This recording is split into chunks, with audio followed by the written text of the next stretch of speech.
Part of spiritual development is to recognize the satanic tendencies that characterize you and to fully wrestle with them and to integrate them. That's the thing. It's not so much to cast them away. It's to transmute them. And you can see the difference between people who've done that and people who haven't, at least to some degree, because people who haven't integrated the shadow at all are naive. And you can tell that when you look at them, and you can tell that when you talk to them. And because they're naive, they're often resentful as well because they get taken advantage of.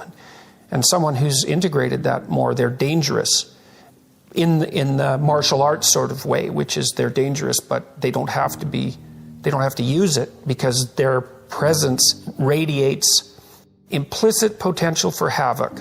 And that's really necessary. It's one of the things that gives people self-respect. If you're harmless, you're not virtuous. You're just harmless. You're like a rabbit. A rabbit isn't virtuous. It just can't do anything except get eaten. It's not virtuous. If you're a monster and you don't act monstrously, then you're virtuous.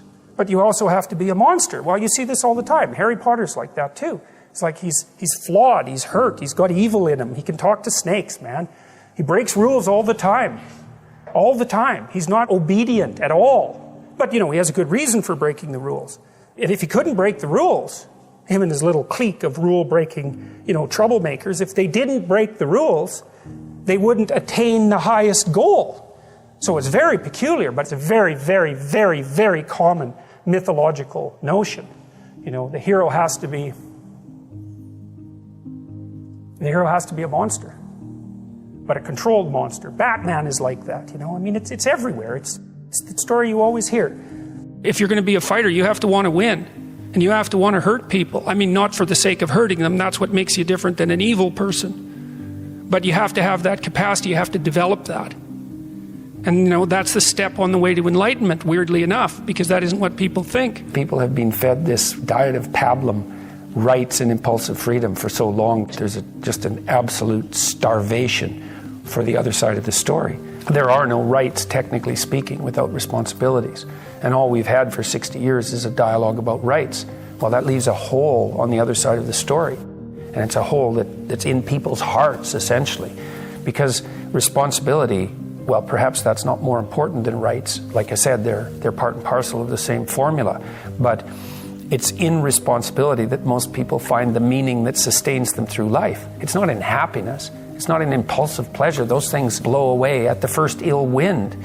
But to adopt the responsibility for your own well-being and to try to put your family together and to try to serve your community and to try to seek for eternal truths and to live them, that's the sort of thing that can ground you in your life enough so that you can withstand the difficulty of life. And when you tell people that, especially when you include yourself in the audience, let's say, and you're not finger waving from above, then everyone knows that it's true. There's been this attempt to identify masculine competence and power, let's say, but mostly competence with tyranny. And that's very, very hard on young men. It's also hard on young women, for that matter. But it's very helpful for people to hear that they should make themselves competent and dangerous and take their proper place in the world, because it's the alternative to being weak. And weak is not good. The people who shoot up the high schools, they're weak. They're weak. And life is a very difficult process, and you're not prepared for it unless you have the capacity to be dangerous. That doesn't mean that you should be cruel. It doesn't mean any of that. There's a statement in the New Testament, the meek shall inherit the earth. But the meek isn't well translated. It means something more like, those who have swords and know how to use them but keep them sheathed will inherit the world. That's a way better way of thinking about it. You have to be powerful and formidable and then peaceful, in that order, right? And that's not the same as being naive and weak and harmless, which is what young men are being encouraged to be. It's like, that's a very bad idea. It's a very bad idea. Because naive, weak, and harmless means that you can't withstand the tragedies of life. You can't bear any responsibility. You'll end up bitter. And when you get bitter, then you get dangerous. You don't treat adult men as if they're infants. But the young men really need to hear this more, I think, is that you should be a monster. Because everyone says, well, you should be harmless. virtuous. You shouldn't do anyone any harm. You should sheath your competitive instinct. You shouldn't try to win. You don't want to be too aggressive. You don't want to be too assertive. You want to take a back seat and all of that. It's like, no. Wrong. You should be a monster, an absolute monster, and then you should learn how to control it. Someone who is incapable of cruelty is a higher moral being than someone who is capable of cruelty. And I would say, and this follows Jung as well, that that's incorrect, and it's dangerously incorrect, because if you are not capable of cruelty, you are absolutely a victim to anyone who is. And so part of the reason that people go watch anti-heroes and villains is because there's a part of them crying out for the incorporation of the monster within them, which is what gives them strength of character and self-respect, because it's impossible to respect yourself until you grow teeth. And if you grow teeth, then you realize that you're somewhat dangerous, or maybe somewhat seriously dangerous, and then you might be more willing to demand that you treat yourself with respect and other people do the same thing. And so that doesn't mean that being cruel is better than not being cruel. What it means is that being able to be cruel and then not being cruel is better than not being able to be cruel. Because in the first case, you're nothing but weak and naive. And in the second case, you're dangerous, but you have it under control. And a lot of martial arts concentrate on exactly that as part of their philosophy of training. It's like, we're not training you to fight. We're training you to be peaceful and awake and avoid fights. But if you happen to have to get in one, and I guess the philosophy also is that if you're competent at fighting, that actually decreases the probability that you're going to have to fight, because when someone pushes you, you'll be able to respond with confidence, and with any luck, and this is certainly the case with bullies, with any luck, a reasonable show of confidence, which is very much equivalent to a show of dominance, is going to be enough to make the bully back off. And so the strength that you develop in your monstrousness is actually the best guarantee of peace. And that's partly why Jung believed that it was necessary for people to integrate their shadow. And he said that was a terrible thing for people to attempt, because the human shadow, which is all those things about yourself that you don't want to realize, reaches all the way to hell. And what he meant by that was, it's through an analysis of your own shadow that you can come to understand why other people are capable, and you as well, of the sorts of terrible atrocities that characterized, let's say, the 20th century. And without that understanding, there's no possibility of bringing it under control.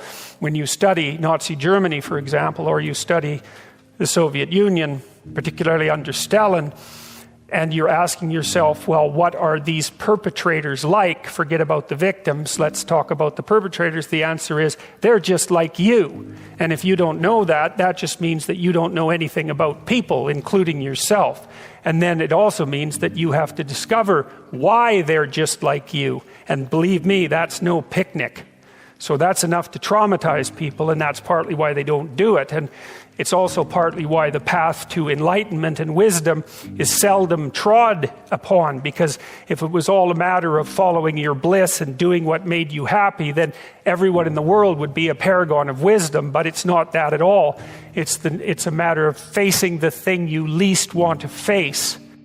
This is an interesting thing about the integration of the shadow, because recognizing yourself as the locus of evil, let's say, actually, in some sense, gives you far more respect for yourself, strangely enough, because the same respect that you might have for a wild animal or even a monster.